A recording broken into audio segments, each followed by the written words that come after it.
Цаазаар авах одоо ийм аимшигтай гэмт хэрэг хийж хүүхдийг хүчиргэлж байгаа энэ араатнууд гэмт хэрэгтнүүдэд бол баг өршөөл шиг нэг удаа тэгээд зовоод насан турш нь бүх насаар нь 21 гэдэг бол хүн гянданд хорох ялбал тэр гэмт хэрэгтнийг гисгэж байгаа бүх амьдралыгаа туршиж гэмшүүлж байгаа хамгийн том ял дэлхийн эцэгсэн эмч шиг хэрэгжилж байна. Ийм учраас харин энэ яг ялан оноодог шүүхийн болон хуулийн байгууллагуудын процессын хууль процесс дээр их анхаарах шаардлагатай юм байна. Яг гэвэл энэ гэмт хэрэг шийдүүлсэн байдлыг харахаар хүүхдийн байгууллагуудын өгч байгаа мэдээллээр маш бага янзын ялгаж байгаа. Бус улсуудын нийтлэг жишгийг харахаар насан турш хорох ял оноодог аюултай гэж үзвэл тусгай эмнэлгийн байгууллага тусгаарладаг юм байна. Чех улсад 1960 оноос хирургийн замаар кастрацийн аргыг хэрэгжилж эхэлсэн байна.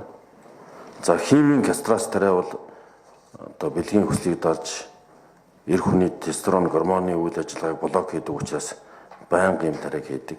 Ер нь бол Канада, Израиль, Их Британи, Франц, Герман, Дани, Швед, Польш, Норвеги, за Америк нэгдсэн улсын Калифорни, Флорида, Жоржиа, Техас, Монтана, Луизиана зэрэг мужуудад ийм химийн тариа хэрэгжилж байна.